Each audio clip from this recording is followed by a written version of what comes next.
आबादी बढ़ रही है 100%, सीटें बढ़ा रहे हैं 36-29। इमेजिन करो, ये हमारा केस है। अच्छा भाई 418 नहीं होती, 400 हो जाती, 300 हो जाती, 246 सीटें हैं। और जब 2015 में 209 सीटें थी, उस वक्त आबादी 98 लाख, अभी आबादी 1,60,00,000। ये है हमारा केस। अब ये क्यों कर रहे हैं, इस पे मेरा सवाल है, सारे सिंध के शहरी इलाके के लोगों का सवाल है कि भाई हम कोई खुदा ना खास्ता कोई हम ये कोई इंडियन है, हम कौन है भाई? हम कोई इसराइल से आए, हम कोई इंडिया से, हम कोई आज भी इंडियन पासपोर्ट होल्ड कर रहे हैं? हम कोई पाकिस्तान के लिए इतना बड़ा सिक्योरिटी रिस्क है कि पहले आप हमें गिनो कम, उसके बाद कम गिनने के बाद आप हमारी सीटें बिल्कुल उसको फारिग कर दो। अच्छा ये सीटें आ जाती, ये सीटें पूरी आ जाती, ये सारी इंक्लूड हो जाती, आबादी इंक्लूड हो जाती, और ये लोकल गवर्नमेंट के इलेक्शन में सीटें आ जाती शहर के वालों को, रियल जो शहर के वोटर्स के पास, तो उससे क्या पाकिस्तान में एटम बमों का कंट्रोल आ जाता? पाकिस्तान के न्यूक्लियर एसेट का कंट्रोल आ जाता? उससे क्या पाकिस्तान की फौज का कंट्रोल आ जाता? उससे क्या पाकिस्तान की खारजा पॉलिसी का कंट्रोल आ जाता?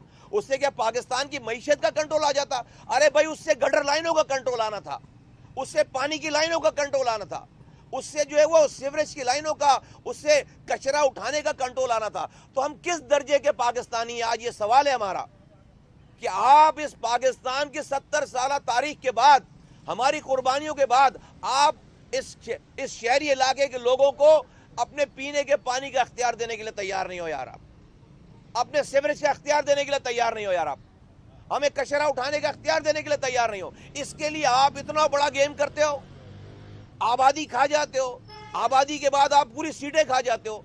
ये क्या पाकिस्तान की खिदमत है? ये क्या रियासत की खिदमत है? बहुत दिल जो है वो यहाँ पर खुशहाल है लोगों के, यहाँ पर आपने कर लिया। ये शुक्रिया का बैनर लगाने से दिल नहीं जीते जा सकते। ये सब कराची सबका है, ये लोग देख रहे हैं कि हाँ जब लेने का वक्त आए तो सबका है, जब कराची का हक देने की बात आए तो कराची का कोई भी नहीं है।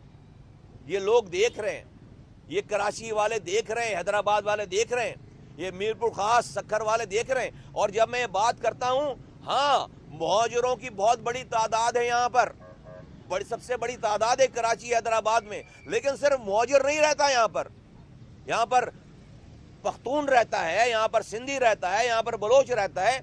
ये जो ज्यादती हो रही है शहरों के साथ, ये सबके साथ सब इसका खमियाजा भुगतेंगे, और at the end of the day Pakistan इसका खमियाजा भुगत रहा है। नंबर 1। नंबर 2, ये मैं बहुत ही अदब के साथ कहना चाहता हूँ आसिफ अली जरदारी साहब को कि वो ज़ीरक सियासतदान हैं, वो ये हालात क्यों नहीं देख रहे? उनको आगे ऐसा कुछ आगे के हालात को क्यों नहीं देख पा रहे? अगर उनको बिलावल भुट्टो जरदारी साहब को वजीर आजम के लिए पिच करना है, बनवाना है, तो क्या वो ये अफोर्ड कर सकते हैं कि पूरा कराची हैदराबाद उनके खिलाफ खड़ा हो जाए और बिलावल भुट्टो फिर वजीर आजम बन जाए? क्या वो ये अफोर्ड कर सकते हैं सियासी तौर पर? क्या उनको ये कोशिश नहीं करनी चाहिए कि जिस शहर से बिलावल बिलोंग करते हैं, जिस सूबे से बिलोंग करते हैं, उसका दारुल खिलाफा कम से कम जब वो पूरे पाकिस्तान में जाकर तकरीरें करें तो कम से कम कराची के लोग उनकी मुखालफत ना करें? अगर उनकी पार्टी के नहीं भी हों तो कम से कम उनसे अपनी ज्यादतियों का इजहार ना करें। आज तो जो हालात हैं, हम तो एजिटेट करेंगे, हम तो रोडों पर आएंगे। कराची के लोग तो तैयार हैं, हमें बोल रहे हैं कि भाई ये हमें हमारा हक छीन लिया गया। ये पीपल्स पार्टी जिसने कोई बात नहीं मानी,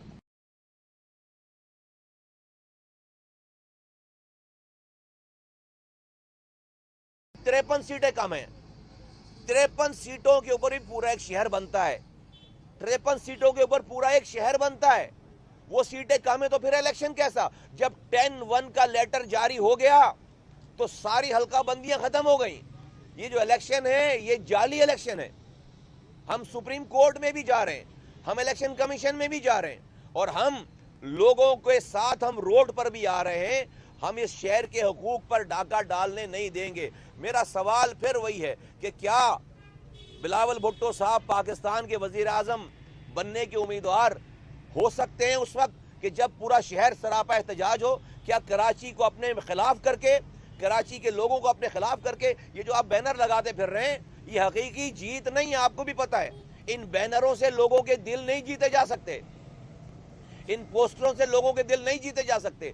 आप अपनी वजारत फ्यूचर में अपनी वजारत उज़्मा की सीट को बहुत बड़ा धचका खुद पहुंचा रहे हो चंद लोगों की बातों में आकर। आपको 23 में से 21 डिस्ट्रिक्ट आपके पास हैं, तो भाई 2 डिस्ट्रिक्ट अगर जो है वो कराची हैदराबाद वालों के पास चले जाए, अगर उनकी मेयरशिप चली जाए, तो कौन सी आफत आ रही है यार? उससे कौन से हम वजीर आला के उम्मीदवार बन जाएंगे? उससे कौन से हम वजीर आजम के उम्मीदवार बन जाएंगे? हम तो अपनी गलियों में पानी और सीवरेज और कचरा उठाने के उम्मीदवार बन जाते। आप ये भी देने के लिए हमें तैयार नहीं हो, तो फिर हमारे दिमाग में ये बात अगर आए कि भाई हम किस दर्जे के पाकिस्तानी हैं, हम क्या इस मुल्क के लिए सिक्योरिटी थ्रेट है? खुदा ना खास्ता हम पाकिस्तान बनाने वालों की औलादें, हम क्या सिक्योरिटी थ्रेट हैं कि आप इतने हमारे खिलाफ हो कि आप पहले मुझे गिनते सही नहीं हो, फिर मुझे गलत गिनने के बाद जब हल्का बंदियां होती हैं, उस हल्के में मेरे आप किसी जगह पे जहां पर मेरा वोटर नहीं रहता, वहां पर आप जो है वो 15,000 पे एक सीट बना रहे हो। जहां पर मेरा वोटर रहता है उसी शहर में, वहां पर आप 90,000 पे सीट बना रहे हो यार।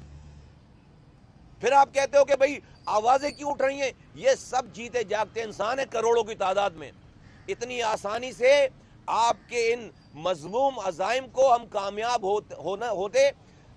नहीं होने देंगे, और हम इस पे सरापा एहतजाज है। शहर हमने कल खालिद मकबूल सिद्दीकी भाई ने फरवरी के पहले वीक में एहतजाज की कॉल दी है। शहर उसकी तैयारी कर रहा है, और उससे पहले अगर ये मसाइल हल नहीं हुए, हम हुकूमत को डिमांड करते हैं कि 2 बातें हैं। एक तो इस इलेक्शन को नल एंड वॉइड करार दिया जाए। ये इलेक्शन सब ने कह दिया जाली इलेक्शन है, जीतने वाले लड़ने वाले खुद कह रहे हैं कि इलेक्शन दोबारा कराए जाए। और दूसरी बात हम ये कह रहे हैं कि जो लेटर, जो खत इसी हुकूमत सिंध ने इलेक्शन कमीशन को लिखा है 10(1) के सेक्शन लोकल गवर्नमेंट ऑर्डिनेंस के 10(1) के विड्रॉल का लेटर, उसके ऊपर अमल दरामद करके कराची की जो यूसियां जो कि कम कर दी गई हैं, हम कहते हैं 70, हमारी डिमांड है कि 70 यूसीज को बढ़ाया जाए, वो कहते हैं 53। तो इसके बीच में कहीं पर आकर इन 53 या 70 यूसीज को कराची में इंक्लूड हर हाल में कराया जाए। ये हमारे 2 मुतालबात हैं। जब तक ये बातें नहीं होंगी, जब तक ये मुतालबात नहीं माने जाएंगे जायज़, उस वक्त तक हम हर दरवाज़ा खटखटाएंगे, सुप्रीम कोर्ट, इलेक्शन कमीशन और तमाम लीगल सारे इदारे, और इसके साथ साथ कराची के लोगों को हम लेकर आएंगे। हम धरना देंगे कराची में इंशाअल्लाह ताला। फरवरी के फर्स्ट वीक में हमने ये वाला काम करना है। बहुत शुक्रिया। अच्छा मुस्तफा कमाल साहब, जो होना था वो तो हो चुका है, ठीक है। आप लोग कह रहे हैं कि इसको कलअदम करार दिया जाए इलेक्शन को।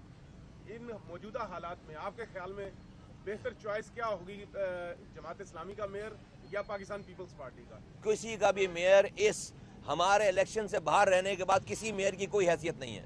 ये तो इसी तरह से है कि एक फुटबॉल का मैच हो रहा हो, आगे कोई टीम ही नहीं है, आप खाली गोल पर जाकर जो है फुटबॉल आप जो गोल कर रहे हो, जब भी गोल नहीं कर पा रहे हो, मजे की बात है, जब भी सही गोल नहीं कर पा रहे हो, 4 से 6% वोट लिए आपने, तो अगर आगे टीम ही नहीं है, अगर एमक्यूएम सामने नहीं है इस शहर में, और आप जो है वो कह रहे हो हम जीत गए हो, आपकी जीत की कोई वक़्त ही नहीं है। किसी का कोई मेयर 53 यूनियन काउंसिल्स को कम करके, 70 यूनियन काउंसिल्स को कम करके, शर्म आनी चाहिए उन लोगों को जो कह रहे हैं कि हम मेयर बनना चाहते हैं। शर्म आनी चाहिए। शहर के बानी ने कल कहा है कि कल इलेक्शन जो कराची में बल्दियाती में बुनियादी तौर पे हम जीते हैं क्योंकि वहाँ पे बाइकआउट जीता है, और उनका ये भी कहना है कि आपकी तरफ यानी पीएसपी की तरफ उनका इशारा था, नाम लेके कहा है कि ये दफन करना आए थे और खुद दफन हो गए। वो खुश रहे अपने खर्चे पे, और वो नॉन एंटिटी है, उनके बारे में कमेंट करना मैं समझता हूँ कि जो वक्त ज़ाया करने वाली बात है।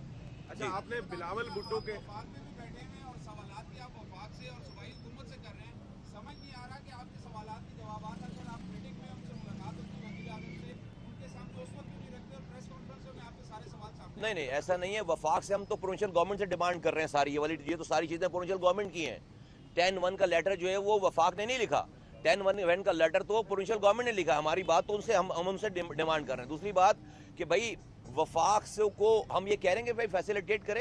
ये जो सुप्रीम कोर्ट की में जाने वाली बात है, इसमें कोई वफाक की बात नहीं है। ये जो इलेक्शन कमीशन में जाने वाली बात है, इसमें कोई वफाक की बात नहीं है। तो वफाक की हुकूमत से तो हमारी कोई, उन्होंने तो हमारी अभी कोई चीज़ नहीं रोकी हुई है।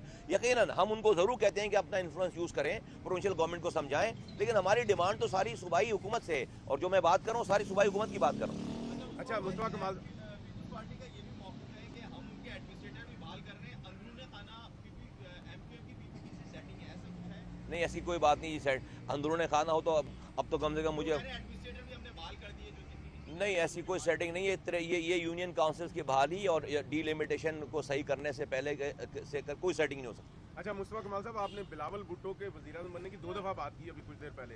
अगर वो कल वज़ीर-ए-आज़म बन जाते हैं इन्हीं हालात में और एमकेएम उसकी कोलिशन पार्टनर होती है तो फिर एहतजाज कौन करेगा? क्या एमकेएम की बजाय आप एहतजाज करेंगे? जी, एमक्यूएम के बजाय हम नहीं एहतजाज करेंगे, हम ही एमक्यूएम हैं। और जो है वो कराची के लोग एहतजाज करेंगे। कराची के लोगों का हक छीना गया है, कराची उनके खिलाफ खड़ा होगा और मैं नहीं चाहता कि जो है वो कराची उनके खिलाफ खड़ा हो। इसलिए मैं कहता हूं कि आज कराची को उसका हक दें, हैदराबाद को उसका हक दें। कितना बड़ा तीर मार लिया आपने भाई। आप हैदराबाद में देही यूनियन काउंसिल्स को मिलाकर लाकर आपने हैदराबाद के शहर के मेयर को आप खा गए, तो भाई बहुत बड़ी खिदमत हो गई। ये अच्छी बात नहीं है, दिलों में नफरतें पैदा हो रही हैं कि भाई एक सीट मीरपुर खास से आ जाती थी, आपने उस मीरपुर खास की सीट की ऐसी डिलिमिटेशन की है कि सारे देही इलाके लाकर जोड़ दिए। कितनी बड़ी खिदमत हो गई पाकिस्तान की, कितनी बड़ी खिदमत हो गई। ये वो चीज़ें हैं जो दिलों में कदूरतें और नफरतें पैदा कर रही हैं। एक अपकमिंग अगर वजीर आजम का कोई कैंडिडेट है, अगर वो जाकर पूरे पाकिस्तान भर में तकरीर कर रहा है और उसके अपने शहर से उसके खिलाफ मुजाहरे हो रहे हैं, लोग एहतजाज कर रहे हैं, तो ये उसके लिए अच्छी बात नहीं है। उसको सोचना चाहिए इस वाली बात को। शुक्रिया, थैंक यू।